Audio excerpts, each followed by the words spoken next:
Allahu Akbar. Baik, bismillah.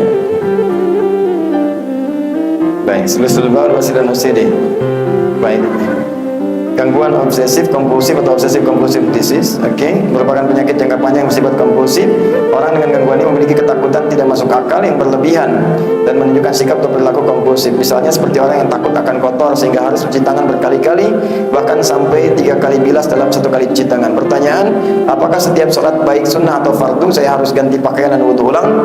Bagaimana dengan niat sholat yang berubah-ubah karena OCD tersebut? Apakah membatalkan sholat saya?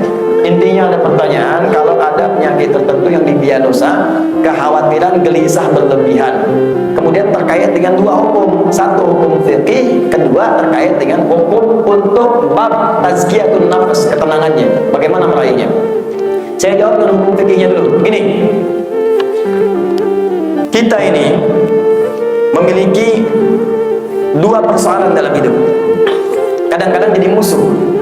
Persoalan pertama adalah setan, itu jelas. Ya, setan itu aduwwum mubin. Aduwwum mubin, musuh yang paling nyata. Quran surah kedua ayat 168 sampai 169. Ya ayyuhan nasu kulu mimma fil ardi halalan thayyiban wa la tattabi'u khutuwatis syaitan. Innahu lakum aduwwum mubin. Setan musuh yang nyata. Nah, setan ini diriwayatkan ada 9 jenis sesuai dengan tugasnya. Banyak setan itu, cuma yang pokok ada 9. Misal, tak banyak orang tahu ada setan khusus menggoda orang wudhu, namanya walhan. Setan menggoda orang wudhu namanya walhan. Dia yang sering bikin gelisah pada kita, apakah wudhu kita batal atau tidak. Pernah mengalami nggak? Baru keluar dari tempat wudhu, wudhu itu batal nggak? Batal nggak? Sampai kita nggak yakin, nah itu walhan. Ada setan goda orang sholat, namanya khinzib. Kalau di masjid, dia goda DKM. DKM masjid yang digoda, supaya orang nggak mau datang ke masjid. Apa kata Nabi redaksinya di Abu Daud nomor hadis 857? Jadi kalau anda mau sholat, itu bisa fokus, siap sholat. Tapi kalau sudah takbir, falamma kabbara, ketika dia mulai bertakbir mengangkat tangannya, apakah sejajar bahu, sejajar daun telinga, maka boleh berkata, fayaqulu syaitanu udhkur kata. Ingat ini ya, ingat itu ya. Sehingga anda bisa mengingat yang tidak ingin anda ingat. Gak percaya silakan, sholat sunnah sebelum sholat bisa fokus, begitu takbir ingat semua yang diingat. Bahkan yang tak ingin diingat masuk. Tuh kunci motor di mana? WhatsApp belum dibalas, status belum diupdate. Yakin saya nanti asar nih, ibu sholat asar, Allahu Akbar, kata-kata saya pun muncul lagi. Ingat tuh, nanti ada setan menggoda. Itu setan. Setan itu. Hatta la yashkurul musalli kama kata disalli. Sampai orang sholat tidak sadar berapa rakaat sedang menunaikan sholat. Sampai ada yang lupa waktu sholat. Subuh cuma 2 rakaat, tapi kalau setan ini masuk jadi 3 rakaat. Ada yang 1 bahkan masuk. Ada setan rumah, namanya Dasim. Ya, perempuannya Dasimah. Dasim itu dia setan rumah. Kalau mau masuk, kata Nabi, ucapkan salam, assalamualaikum, fayaqulu syaitanu li sadiqi li sahibi. Maka setan berkata kepada kawannya, kita tidak punya tempat menetap di sini. Anda tak ucapkan assalamualaikum, dia berkata pada kawannya, kita punya tempat menetap di sini. Biasakan masuk rumah assalamualaikum, masuk kamar assalamualaikum. Karena itu jangan tanya lagi. Kalau Anda pulang dari kantor, pulang berniaga, pulang merantau, masuk rumah itu kosong, masuk pasti hati gak enak, pasti gelisah. Jangankan ditinggal merantau, pulang dari sini masuk kamar, perasaan tak biasa. Ucapkan, ada orang tak ada orang, assalamualaikum.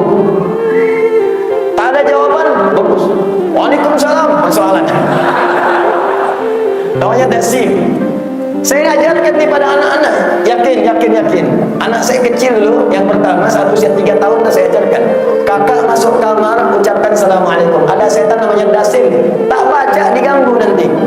Dia masuk kamar, dia praktekkan assalamualaikum Dasim, dia sebut namanya. Spekulan. Jadi pertama, untuk membantu yang semacam ini, muncul kaidah dalam fikih, al-yaqinu la yuzadu bisyak. Kalau sudah yakin, itu tidak akan dipengaruhi oleh keraguan. Maka pertama, kalau ada masalah fikih seperti ini, berlindung kepada Allah Subhanahu wa taala. Sebelum wudu, berlindung, a'udzubillahi minasyaitonir rajim.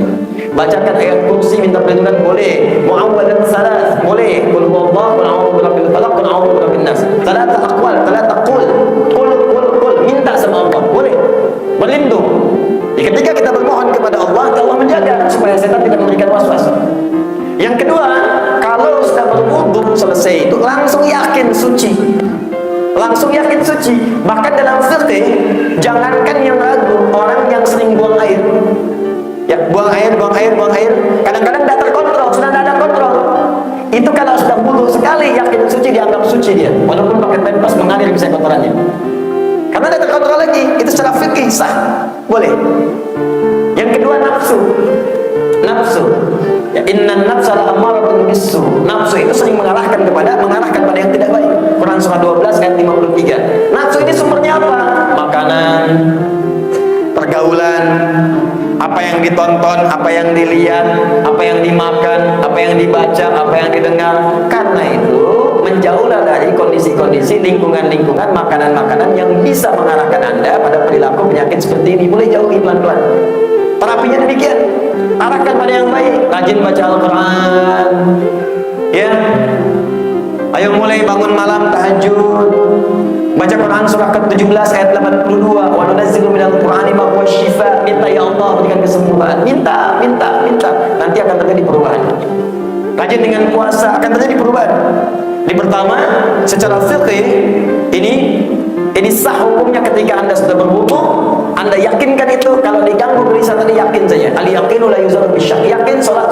Walaupun ada was-was, batal enggak? Yakin sah, yakin tidak batal. Maka seketika dituliskan pahalanya tetap mengalir. Jelas ya?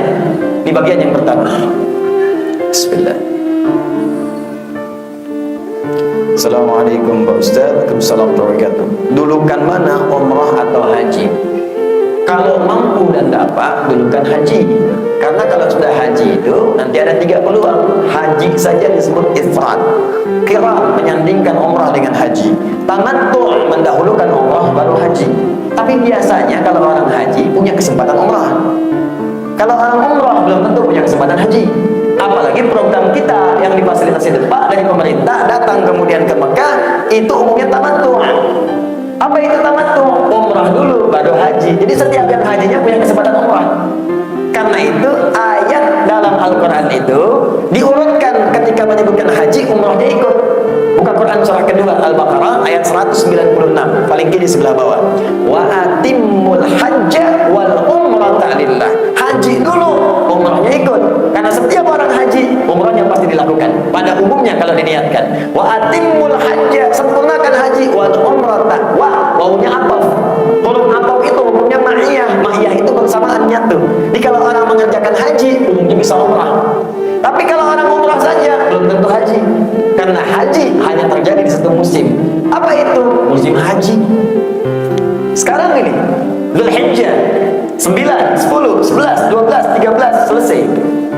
Kalau Anda umrah di selain waktu itu, haji tidak bisa. Saya niat haji di bulan Rajab, tidak bisa. Tidak bisa.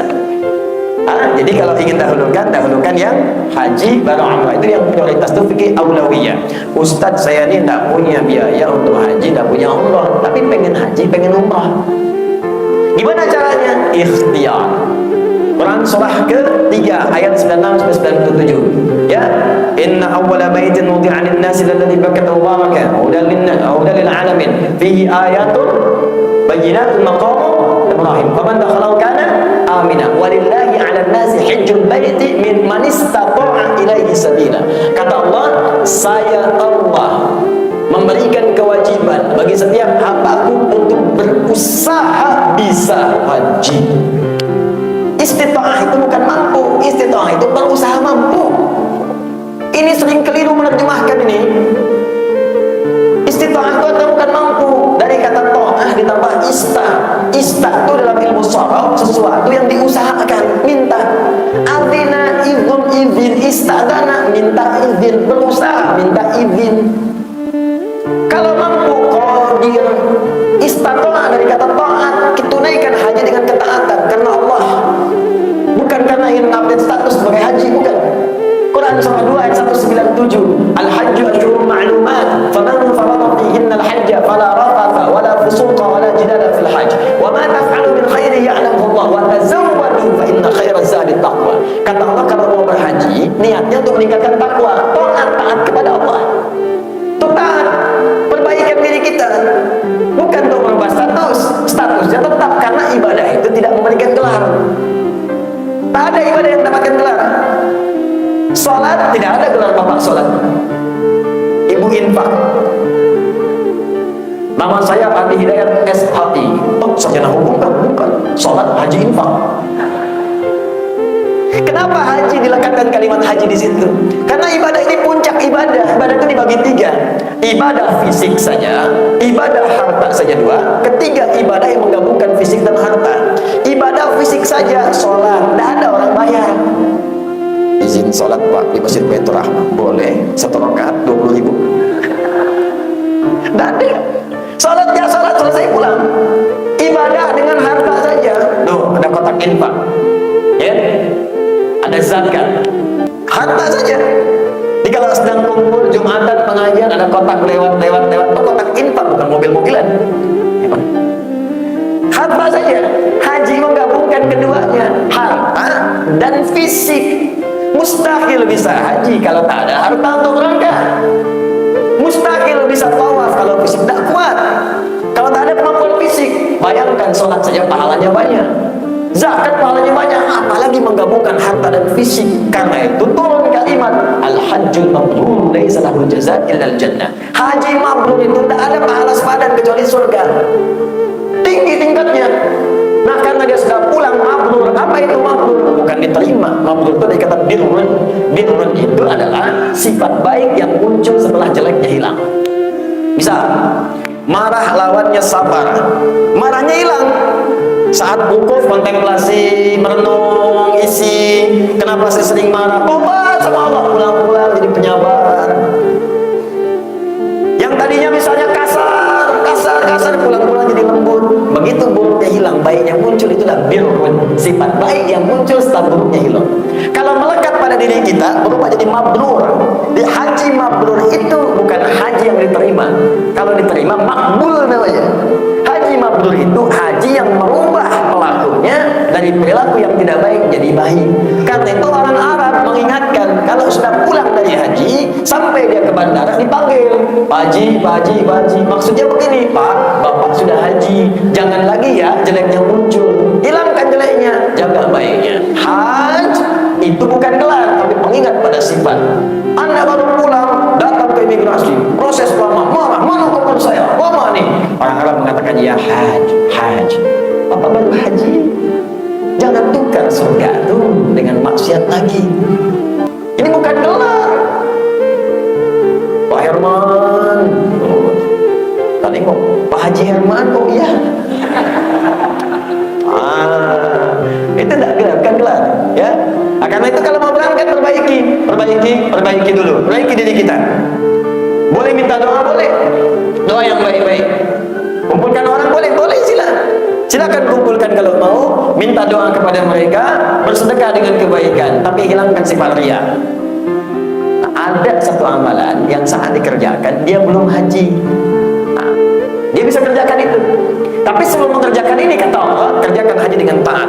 Saya berusaha untuk taat, tambah istita'ah itu berusaha, karena taat kepada Allah ingin mewujudkan itu. Jadi jangan dilihat pada ukuran kaya yang tidak kaya. Belum tentu orang kaya bisa haji, belum tentu. Kalau tidak ada keinginan kemampuan untuk berhaji, banyak orang kaya tapi belum bisa berangkat karena hatinya tidak dikuatkan untuk berangkat, tidak ada kemampuan dirinya. Silakan cek. Tapi jangan dikira kalau belum ada harta pun nggak bisa haji, belum tentu. Usaha, niatkan untuk berhaji. Saya pernah menyaksikan langsung, teman-teman, kisah nyata, pemulung datang kemudian menjelang Idul Adha ke satu masjid bawa map. Begitu disampaikan, DKM-nya mengira sudah mau minta sumbangan hewan kurban.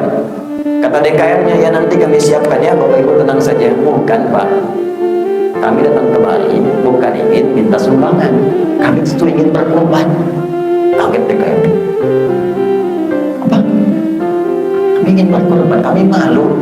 bertahun-tahun menerima hewan kurban, sekarang pengen kurban. Alhamdulillah Pak, selama ini mulung, dari hasil mulung dijual, kami bisa berkurban. Niatnya sih pengen haji, cuma minimal bisa berkurban dulu. Viral kisahnya, viral, sampai kemudian oleh Allah mengguncang aras, sampaikan ke bawah pada orang-orang kecil di bumi. Viral kisahnya terdengar oleh satu komunitas. Orang itu langsung diberangkatkan haji Oyanaplis.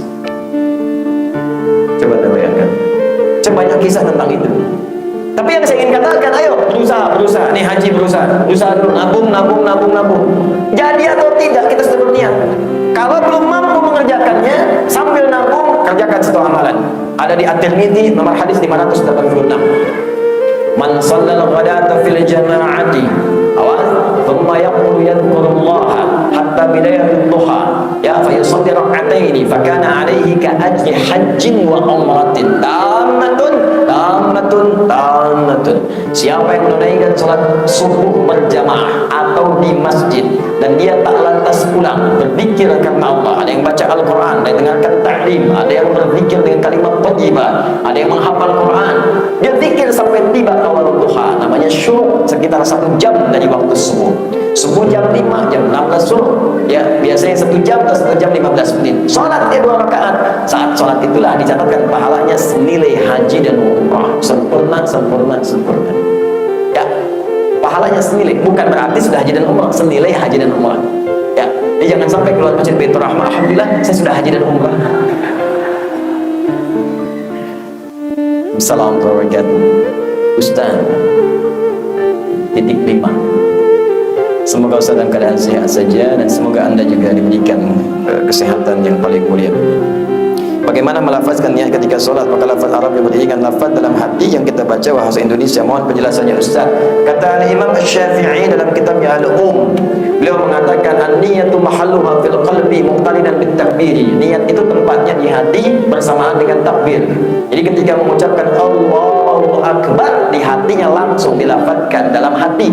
Ya, jadi Allahu Akbar, hati langsung menunjukkan. Misal, saya tadi salat Jumat, Allahu Akbar. Saya niat salat Jumat jalan 2 rakaat, imam karena Allah Ta'ala. Ya. Boleh kalau orang Arab mengatakan, ya salaitul Jumat rakaatain imaman lillahi ta'ala.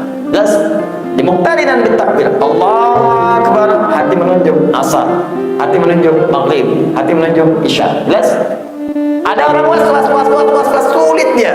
Allahu Akbar susah. Allahu Akbar handphone. Allahu Akbar motor. Allahu Akbar WhatsApp. Allahu Akbar kering. Semua muncul. Konsultasi pada seorang syekh, gimana? Sulit. Kamu berlindung pada dari setan. Ya setannya nggak mau. Terus demikian sampai syekhnya berijtihad mengatakan, sudah lafadzkan niatmu seperti niat haji. Haji dilafadzkan, nawaitul hajja lillah, labbaik Allahumma hajjan, khusus untuk kamu dalam kondisi ini. Lafadzkan sebelum Anda menunaikan salat, lafadzkan. Lafaz itu bukan niat, lafaz itu takkidun lin niyah, untuk mengusir keraguan-keraguan. Maka turunan Syafi'i namanya Syafi'iyah. Sebagian mengatakan setelah itu boleh dia dilafadzkan kalau merasa was-was untuk menguatkan niatnya. Tapi niatnya tetap di hati, karena kalimat itu bukan niat bagi yang was-was. Tapi kalau tak was-was cukup Allahu Akbar, tajamkan di hati untuk menunjukkan arahnya. Paham? Dan jangan berdebat dalam masalah itu, yang salah yang tidak sholat. Bismillah. Bismillahirrahmanirrahim. Boleh 5 menit lagi? Tak boleh. Assalamualaikum warahmatullahi wabarakatuh. Saya seorang hamba Allah yang fakir ilmu dan ingin bertanya kepada Ustaz. Saya pun sama fakir ilmu, saya masih belajar dan kita sama-sama belajar. Kalau saya tidak tepat, boleh diingatkan. Boleh, silakan ya. Dan saya juga belajar insyaAllah. Bagaimana sikap kita kepada individu yang kita ketahui terjangkit penyakit LGBT? Apakah kita pantas memandang dia hina atau kita rangkul dan nasihati untuk bertobat? Pertama, dakwahi. Quran surah ke-16 ayat 125. Ud'u ila sabili rabbika bil hikmah. Ajak orang-orang menyimpang itu yang belum tahu hukum Allah dengan hikmah. Bukankah Nabi Lut berdakwah dulu? Nabi Lut ke umat itu kan berdakwah dulu. LGBT muncul di umat Nabi Lut. Ketika muncul, apa yang dikatakan oleh Nabi Lut? Apa Lut mengatakan, "Oi kalian, oi homo, oi lesbi, oi begini, oi begitu"? Tidak, dakwahi mereka. Ini penyakit, ini enggak tepat. ini pasti melahirkan hal yang tidak baik. Doakan aja, jangan putus asa, doakan aja. Doakan dalam keringan malam, dalam tahajud kita minta kepada Allah, ya Allah jauhkan dia dari penyakit itu, ya Allah jauhkan dia dari hal yang buruk itu. Ini pertanyaan kedua, dalam sesi kedua saya sempat dakwah. Baru saya landing tadi dapat pertanyaan mirip-mirip begini. Nah ini yang kedua, saya katakan hati-hati ya. LGBT itu bukan kejayaan, bukan gaya-gayaan, bukan tren. LGBT itu penyakit. Ingat, penyakit. Yang penyakit ini bisa mendatangkan malapetaka bukan hanya pada orangnya, tapi tempat di mana dia bernaung.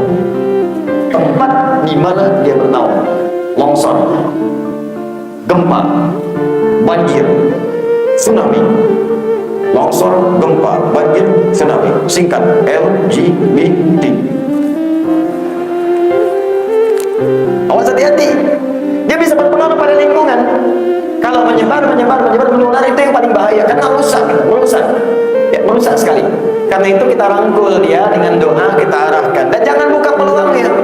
Kalau sudah ada satu terjangkiti, sudah isolasi, jangan menyebar. Awas daerah-daerah untuk wisata, ada orang asing datang, kebiasaan tidak jelas, bawa anak-anak itu yang remaja-remaja, hati-hati dipantau itu. Lindungi, berbahaya ya, ingat. Dan itu luar biasa, sudah penelitian dalam dunia kesehatan, mungkin bisa diluruskan nanti. Saya tuh research ya, dengan teman-teman yang ahli saraf juga. Saya punya sahabat ahli saraf, dia neuroscientific, dari lulusan Kanada. Sekarang sedang di New Zealand, sahabat saya di setiap pesantren. Kita research tuh salah satunya, sekarang kunci LGBT itu pintu masuknya yang pertama pornografi. Dan pintu pornografi sekarang luas. Media sosial, di Facebook muncul iklan, mulai dari gambar yang tidak seronok, tampil buka aurat, itu langsung masuk ke otak Anda, lebih daripada candu narkoba. Di MRI itu otaknya. Kita MRI otak penghafal Quran, otak yang senang musik, otak yang tadi kecanduan oleh pornografi. Itu luar biasa dahsyat pengaruhnya. Ada yang warna hijau, warna merah, yang warna apa istilahnya, hitam tuh ya. Yang merah itu yang kecanduan musik-musik kayak rock, kayak macam-macam yang keras-keras itu ya.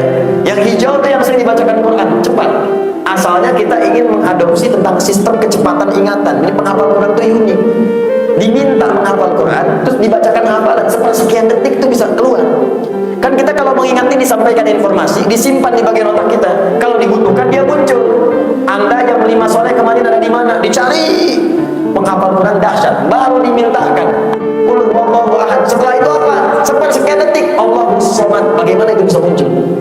Di MRI otaknya dilihat cara masuknya, cara nyimpan, cara keluar, supaya diterapkan dalam metode pendidikan. Dibandingkan ternyata otak yang terjangkit pornografi itu bahaya. Itu pintu masuk LGBT sekarang. Quran surah ke-49 ayat 13. Ya ayyuhan nas, wahai semua manusia, inna khalaqnakum min dzakarin wa untha. Kami ciptakan semua manusia cuma ada dua jenis. Dua, satu dzakar laki-laki, dua perempuan. Jadi tidak ada yang ketiga. Manusia itu cuma dua. Kalau Anda manusia pasti satu di antara dua ini. Kalau bukan laki-laki pasti perempuan. Kalau bukan laki-laki pasti perempuan. Karena itu sholat seorang lelaki yang keperempuan-perempuanan tidak bisa jadi imam, berpengaruh pada makmum. Allahumma kabur lah makmumnya. Susah lah. Itu dalam fikih tidak bisa, mesti dipilih. Bahkan ditegaskan di Quran surah 51 ayat 49. Wa min kulli syai'in khalaqna zawjayn la'allakum tadhakkarun. Semua makhluk saya ciptakan, kata Allah, berpasangan supaya kamu sadar yang tidak punya pasangan cuma saya. Semua ada jelas, laki-laki pasangan perempuan, binatang jantan betina, tumbuhan putih benang sari, tidak ada yang lain. Sebentar lagi Idul Adha, beli kambing, sapi dan semacamnya, ikat depan Masjid Baitur Rahmah. Sebelum Idul Adha, kambing jantan, kambing betina, azan berkumandang, Allahu Akbar, Allahu Akbar, datang syahwat nggak peduli, karena kambing datang penuhi syahwatnya. Tapi apakah jantan datang ke jantan lagi? Tidak, jantan mendatangi betina. Kambing saja yang tidak punya akal, paham pasangannya. Kenapa kita manusia tidak mengerti pasangan kita? Dan saya belum pernah dengar, wah di Sumatera nih ada tawaran, kambing pak harganya cuma 20.000. Kok bisa? Oh, Karena itu kita doakan ya, doakan. Itu sakit, kalau sakit tuh dicoba disembuhkan. Yang dicela itu perbuatan yang bukan orangnya. Ajak doa sama Allah, minta dan jauhkan dari yang tadi unsur pornografi untuk macam-macam. Terakhir, hati-hati orang yang terjangkit LGBT itu meninggalnya tuh pasti kena penyakit yang tidak mudah. Sudah saya lihat di sejak laporan dari dokter-dokter yang menangani khusus spesialis persoalan itu rata-rata kenanya kalau bukan HIV, AIDS, penyakit yang sulit, kepalanya sakit meninggal, semua sakit dan macam-macam, hampir semua. Dan sekarang hati-hati, banyak yang mengincar komunitasnya ke komunitas-komunitas pengajian. Hati-hati. Jadi jangan sampai berhijrah tapi senang nonton yang tidak bagus. Itu pintu pertama itu. Kami pernah menyampaikan persoalan LGBT di satu tempat di Indonesia, itu jamaah di jamaah taklim ternyata 1 sampai 3 yang paling depan pelakunya. Dan kita obati satu-satu dan sembuh. Ayo tobat. Anda itu manusia yang sempurna. Ya, jangan sampai merusak kesempurnaan itu. Quran surah 17 ayat ke-70. Nama saya Fulan, saya tidak sebutkan namanya langsung. Alamat dari Pariaman, usia 28 tahun. Saya baru hijrah. Saya ingin menghafal Al-Quran dan ingin lebih baik, tapi susah untuk menghafal dan lebih baik. Dan saya seorang pedagang dan saya tidak berada di lingkungan Ustaz. Doakan saya, insya Allah. Anda ada, karena itu bisa tulis surat. Anda kaya, masih punya tangan, masih punya kaki, masih punya mata. Harganya mahal tuh. Mata tuh mahal. Mau saya tukar mata Anda dengan 2 juta? Tidak. Mau saya tukar jantungnya dengan 20 juta? Tidak mahal. Yang mahal itu adalah keimanan kita kepada Allah Subhanahu wa Ta'ala. Tidak akan ada orang hidup tidak ada rizki, pasti dicukupkan. Ingat ya, ingat nih, Allah itu selalu mencukupkan rizki. Qaddara fahada, aghna fa'aqna. Kalau bukan kaya cukup. Masalahnya kenapa jadi miskin? Karena nggak pernah merasa cukup. Kalau merasa cukup, pasti akan damai. Bahkan saat Anda merasa miskin pun Allah turunkan syariat zakat supaya keluar dari kemiskinan. Karena itu menerima zakat golongan kedua miskin. Quran surah ke-9 ayat 60. Innamas shadaqatul lil fuqara wal masakin. Masih miskin juga, kasih infak. Karena itu di antara penerima infak itu orang miskin. Quran surah kedua ayat 215. Qul ma anfaqtum min khairin falil walidain wal aqrabin wal yatama wal masakin wabnis sabil. Supaya keluar dari kemiskinan. Zakat sudah, infak sudah, sedekah sudah, masih miskin juga karena Anda yang pengen miskin. Keluar dari situ. Keluar dari curatannya, yakin kepada Allah, mulai menghafal Quran. Syarat menghafal Quran bukan jadi ustaz. Syarat menghafal Quran bukan jadi imam. Syarat menghafal Quran mencintai Qurannya. Mulai sekarang hafalkan. Pedagang silakan, banyak pedagang menghafal Quran. Main ke Bekasi, ada kelas pedagang di sana, menghafal Quran. 400 orang kelas dunia usaha, dari direktur sampai tukang cukur menghafal Quran. Ada kelas dokter 400 sampai 1000 orang. Dokter mata, dokter gigi, dokter jantung, dokter spesialis, dokter umum menghafal Quran. Belajar ayat-ayat kedokteran dalam Al-Quran. Kita turunkan jadi kurikulum. Alhamdulillah.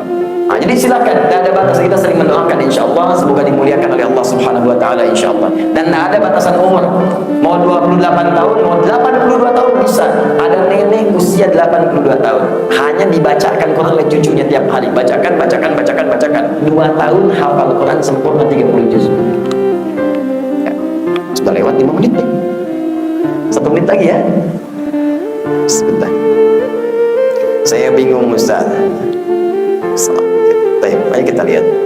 Ketika saya jadi imam sholat di kota Padang, saya sir zikirnya Ustaz. Namun ketika di kampung saya, zikir dengan jahar Ustaz.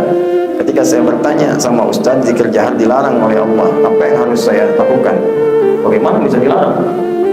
Oh, hadisnya sahih dari Ibnu Abbas radhiyallahu taala anhuma. Ibnu Abbas berkata, "Kunna la na'rif bin qada' as-shalah illa bi shawti takbir." Kami tidak mendengar suara-suara itu pasca salat, kapan berakhir salat kecuali zikir-zikir ya orang setelah salat. Takbir kedengaran. Allahu akbar, Allahu akbar, Allahu akbar. Dari subhanallah, hadis Muslim nomor hadis 571. Setelah selesai subhanallah, alhamdulillah, Allahu akbar. Ini kedengaran Allahu akbar, Allahu akbar. Oh, udah selesai nih. Udah selesai nih. Ya, setelah itu ada yang sir. Pertanyaannya kapan? Sir kapan jahar? Ilmu itu yang penting. Jangan sampai kita hukumi ini salah, ini bid'ah, tapi kita nggak tahu kaidahnya. Nah, mari saya ajarkan pertama kali gini. awal mula ajaran Nabi zikir itu dengan jahar. Awal mulanya. Hadis Muslim nomor hadis 571, hadis Muslim nomor hadis 573. Ketika Nabi selesai salat, Nabi menghadap kemudian ke jamaahnya, kadang miring setengah, kadang miring lurus, kadang tidak menghadap.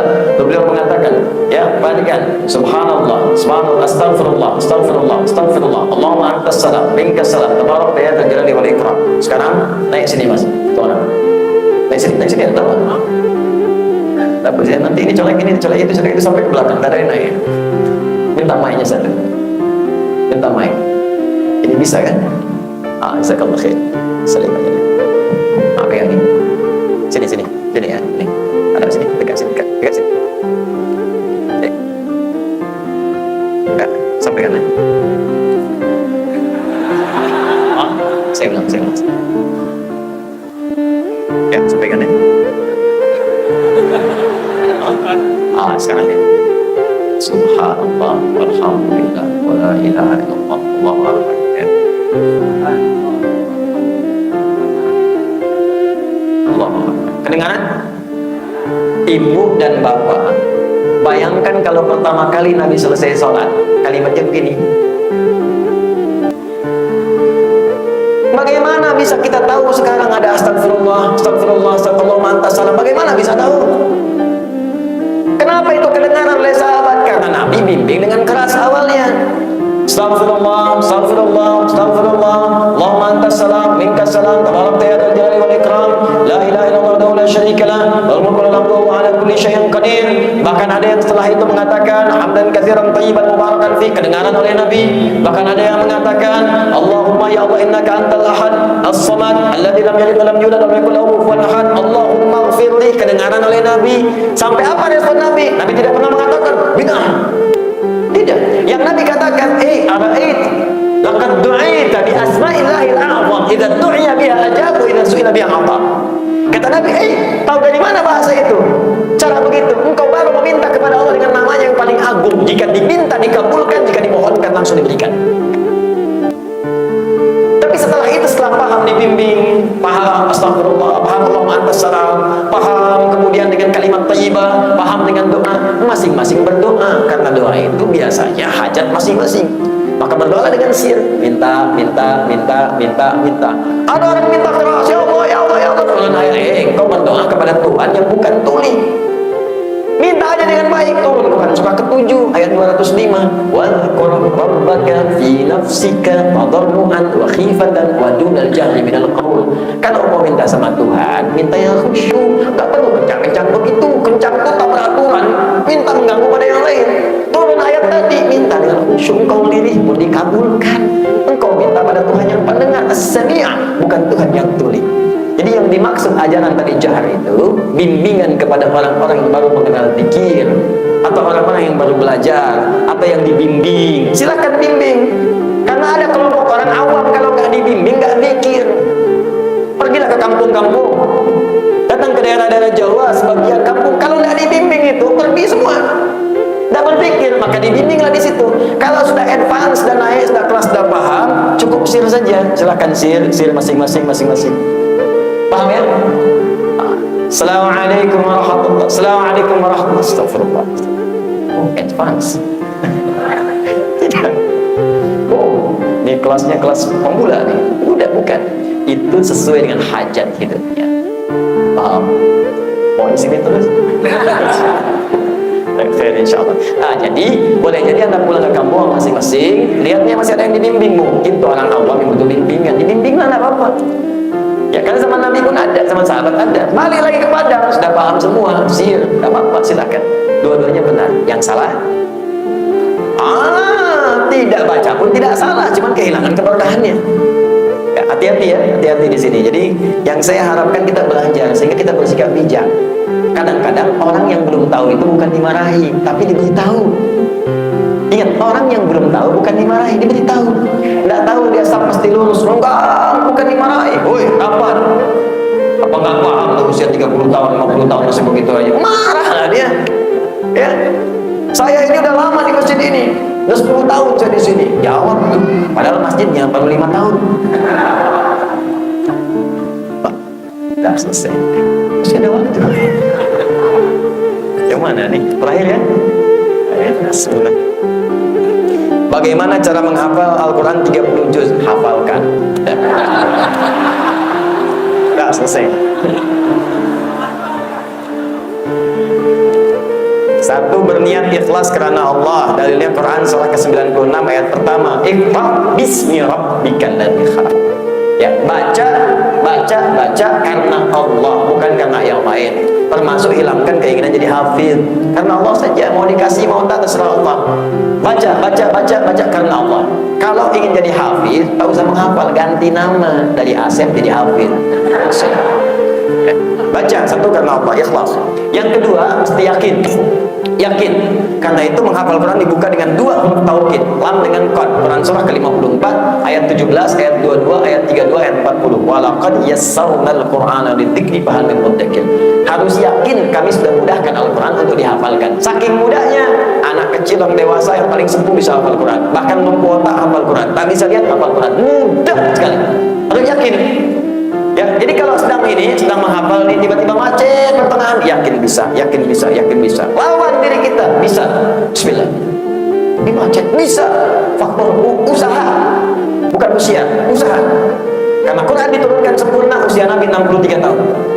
Itu kan Nabi, sahabat yang lain juga sama. Abu Bakar berapa usianya? Umar berapa usianya? Sempurna menghafalkannya. Yang ketiga, tingkatkan takwa kepada Allah untuk mempermudah hafalannya. Karena kalau Anda tingkatkan takwa, ilmu datang.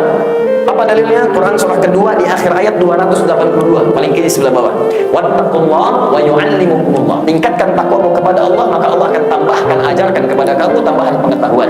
Puncaknya dimudahkan hafalan Quran. Apa dalilnya? Quran surah ke-75 ayat 16 sampai 18, paling kanan sebelah bawah. La tuhaddik bihi lisanaka lita'jala bi. Inna 'alaina jam'ahu wa Qur'anahu fa idza qara'nahu fattabi' al-Qur'ana. Kata Allah, jangan cepat kamu gerakkan lidahmu untuk bisa cepat menghafal menguasai Al-Quran. Cukup ikuti bimbingannya. Dibacakan oleh malaikat Jibril, kami tanamkan kemudahan dalam jiwa untuk mengikutinya. Dibacakan, langsung hafal. Bacakan, hafal. Ada orang yang kalau dibacakan sekali langsung hafal, tertanam dalam jiwanya. Itu kan Nabi, Ustaz. Tidak. Al-ibratu bi'umumil lafzi la bi khususis sababi. Kaidah ulumul Quran asbabun nuzul. Lafadznya kalau umum berarti bukan berlaku khusus. Sepanjang lafadznya itu berlaku umum, maka hukumnya mencakup umum. Artinya kalau kita mengikuti Nabi, taat seperti Nabi, bangun tahajud, rajin sedekah, rajin puasa, yakin dengan Allah, berdoa akan dimudahkan oleh Allah. Buktinya Al-Imam Al-Bukhari, nama aslinya Muhammad, punya bapak namanya Ismail, punya kakek namanya Ibrahim, kakek buyutnya Al-Mughirah, yang buyutnya Al-Bardizbah, tinggal di kota Ju'fah, kecamatannya, kabupatennya Bukhara, provinsinya Khurasan, negaranya Uzbekistan. Karena dari Bukhara maka dikenal dengan Al-Bukhari. Rumusnya tambahkan alif lam dan i di akhirnya untuk menunjukkan nama daerah. Ana Al-Bukhari, saya berasal dari Bukhara. Anda namanya siapa misalnya? Saya Doni dari Padang. Ana Doni Al-Padangi. Ada Syekh Yasin Al-Padangi, Syekh Ahmad Khatib Al-Minangkabawi, Syekh Nawawi Al-Bantani, Syekh Abdul Somad Al-Palembang. Itu ulama-ulama besar masa lalu. Anda siapa misalnya?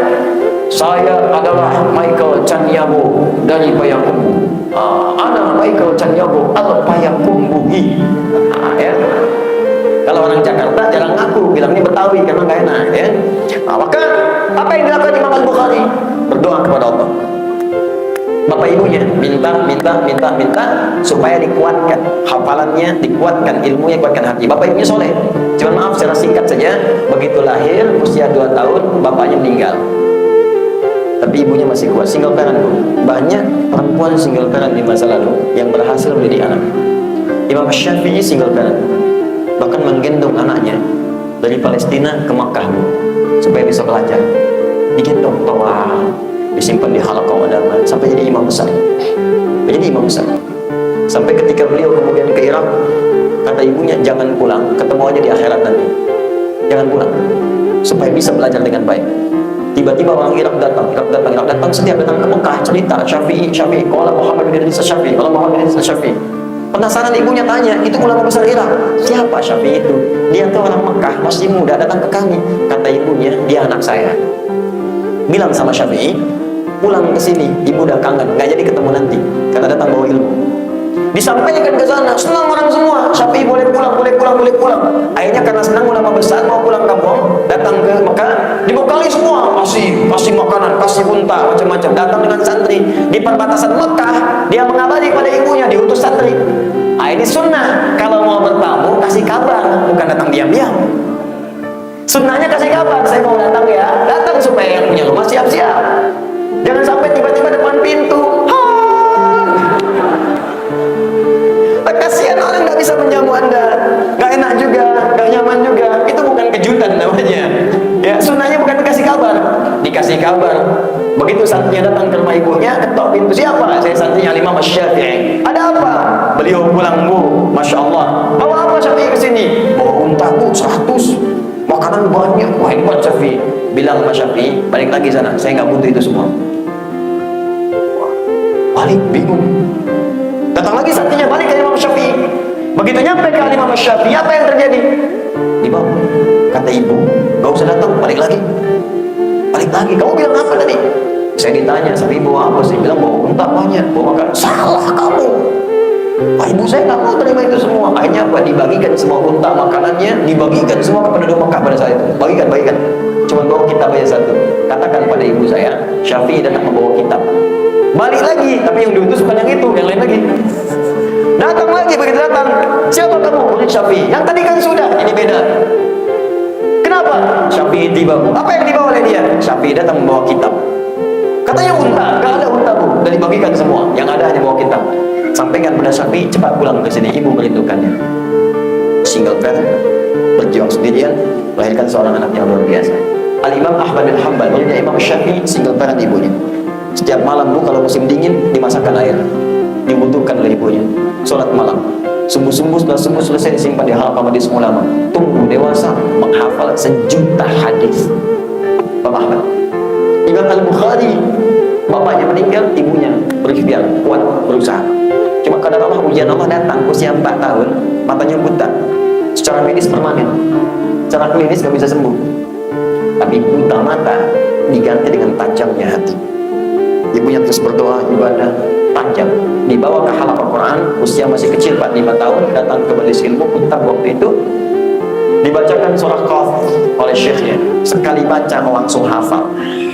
Kata syekhnya, man yahfad, Syafi'i kecil, Al-Bukhari kecil mengacungkan tangannya. Hafidtu ala dhahri qalbi, saya sudah hafal dalam kepala saya, di jiwa saya. Dihafal dalam kepala, bukan hafal di luar kepala. Orang salah kan banyak yang hafal di luar kepala, belum hafal. Hafal dalam kepala. Minta dibacakan, begitu maju ta'aliyah bunai, datang sini bacakan. Dibacakan Allah bacaannya, makhrajnya, sifat hurufnya, tajwidnya sempurna. Kata gurunya, minal an tadrusul hadis. Mulai sekarang belajar hadis, karena Quran itu mudah, dijamin kemudahannya. Hadis tidak ada. Senang Syah. Al-Bukhari kecil, pulang ke rumah dia katakan, Umi terjadi begini. Ibunya senang. Kata anaknya, uridul hadis, saya pengen belajar hadis. Kata ibunya, nah, iktafi bil Quran. Cukupkan Quran dulu, kamu punya keterbatasan. Kata Al-Bukhari kecil, dah, uridul hadis, saya pengen hadis, saya yakin dengan guru saya.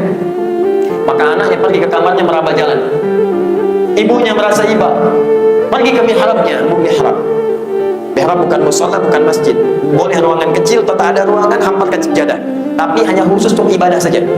Jangan campur dengan yang lain. Ingat ya, baca Quran di situ, tahajud di situ, sholat di situ, wirid di situ. Tapi status dunia keluar. Makan jangan di situ, terima telepon jangan di situ, dan jangan bikin status di situ. Ceklik, sedang di mihrab. Buang ibadah saja di situ. Maka mihrab akan menjadi tempat dengan 2 fungsi. Satu, cepat mendatangkan rezeki. Quran surah ketiga ayat 37. Yang kedua, cepat terjawab doa seketika dikabulkan. Quran surah ketiga ayat 38 sampai 39. Masuk ke mihrab berdoa. Perhatikan doanya. Yal basir, yalladzi ala kulli syai'in qadir, a'id basiratan bi. Ya Allah yang maha menatap dengan tajam. Sunnah berdoa dengan al-asmaul husna. Quran surah 17 ayat 110. Yalladzi ala kulli syai'in qadir, a'id basiratan bi. Mohon kembalikan penglihatan anak saya. Yang maha menatap dengan tajam, yang kuasanya tak ada batas, mohon kembalikan ya Allah, kembalikan penglihatan anak saya. Saat ibunya membacakan itu, tertidur, air matanya keluar, tertidur bermimpi dengan Nabi Ibrahim. Bermimpi, ketika mimpi dikatakan, anak mau akan melihat kembali. Saat sampai di kalimat itu, Al-Bukhari kecil sedang mengulang surat Qaf tadi. Sampai di ayat ke-22. Laqad kunta fi ghaflatin min hadza, fakashafna 'anka ghita'aka, fabasarka al-yawma hadid. Kamu itu dulu nggak pernah melihat, nggak bisa melihat, terhalang penglihatannya. Mulai sekarang kami akan buka kembali penglihatanmu, kau akan menatap dengan tajam. Ayat ini sebetulnya hukum akhirat. Ada orang di dunia yang buta, di akhirat ditampakkan. Tapi kemuliaan yang diberikan pada Imam Al-Bukhari. Doanya ibunya kuat, anaknya berusaha kuat maksimal dengan cahaya Al-Quran. Dia ulang sampai di ayat itu. Begitu menyebut wabasaruka yauma hamid, pandanganmu akan menatap kembali dengan tajam. Terbuka, langsung bisa melihat kembali. Lompat, kaget, dikejar ibunya. Umi, anak itu. Mama, saya bisa lihat lagi nih. Ibunya kaget banget mengatakan, bawa itu dengan kalbi. Mungkin kau melihat dengan mata hatimu. Kata anaknya, kalla bal ini tidak mah. Tapi mata saya lihat sekarang. Ini mau pakai baju ini, di samping kita ada benda-benda ini. Perpelukan keduanya. Dari situlah belajar hadis sampai menyelesaikan Sahih Al-Bukhari selama 16 tahun. Sebagian ditulis di Mekah di Masjid Al-Haram, disempurnakan di Masjid Nabi di Madinah. Berkah dari Al-Quran, mendapatkan kemuliaan sampai tadi ada kesembuhan-kesembuhan dan hal-hal yang sangat dahsyat. Apa yang didapatkan di situ? Bagaimana bisa sekali baca kemudian langsung bisa hafal? Meningkatkan takwa di hadapan Allah Subhanahu wa taala. Imam malam tahajud. Nabi itu sampai tahajud kaki bengkak. Rakaat pertama paling minimal 100 ayat. Nabi ahli surga, rakaat pertama kaki bengkak. Ada orang pengen sholat, pengen surga, baru takbir mata bengkak. Nah, cukup ya? Saya kira cukup. Saya sudah berikan bonus sekitar 35 menit. Insya Allah kita berjumpa kembali. Kami harus langsung kepada panjang ini ya. Kemudian ke Bukit Tinggi, ke Payakumbuh. Besok nanti kembali lagi ke Padang. Ya, kemudian langsung kembali ke Jakarta. Saya ingin menepati janji dulu, saya ajarkan satu doa. Doa ini sering dibacakan di hari Jumat setelah sholat Jumat. Ini doa warisan para ulama kita sampai punya riwayat ke masa-masa salaf sebelumnya. Singkat, 3 yang diminta. Anda boleh ikuti. Allahumma Allahumma ikfina Allahumma ikfina bihalalika an haramik wa aghnina bifadlika amman siwaka wa bita'atika an maksiyatik. Baik, cukup sampai di situ. Itu doa minta 3 hal biasanya dimohonkan saat setelah selesai salat Jumat. Itu wasiat para ulama kita. Ya Allah, mohon anugerahkan kepada hamba semua yang halal dalam hidup, jauhkan dari yang haram. Maka Anda akan dijaga. Anda para suami, matanya akan dijaga oleh Allah supaya tidak menatap yang haram-haram yang bukan mahram Anda. Dari harta-harta yang haram Anda akan dijaga. Kalau Anda pelajar dari perbuatan haram akan dijauhkan. Kemudian yang kedua ingat betul bifadlika amman siwa. Ya Allah, minta keutamaan. Jadi kalau sedang bekerja dikasih pekerjaan yang paling utama. Kalau belajar dikasih kemudian jurusan yang paling utama, nilai yang paling utama. Kalau surga paling utama. Dan yang terakhir, ini yang paling indah. Bita'atika an maksiatik. Ya Allah, jaga supaya sampai wafat saya mengerjakan amal soleh yang taat dan jauh dari maksiat. Panjatkan setiap selesai Jumat. Kalau belum tahu lafadznya, nanti silahkan cek ulang rekamannya. Ya, kalau belum terbaca dengan baik, boleh dengan bahasa Indonesia dimohonkannya. Satu, minta kepada Allah, ya Allah, jaga saya dengan yang halal, jauhkan dari yang haram. Yang kedua, minta keutamaan, bebaskan dari selain yang utama. Dan yang ketiga, minta ketaatan sampai akhir hayat hingga berpulang kepada Allah Subhanahu wa taala. Sekira itu yang saya bisa sampaikan. Mohon maaf bila ada hal-hal yang kurang yang dirasakan tidak berkenan.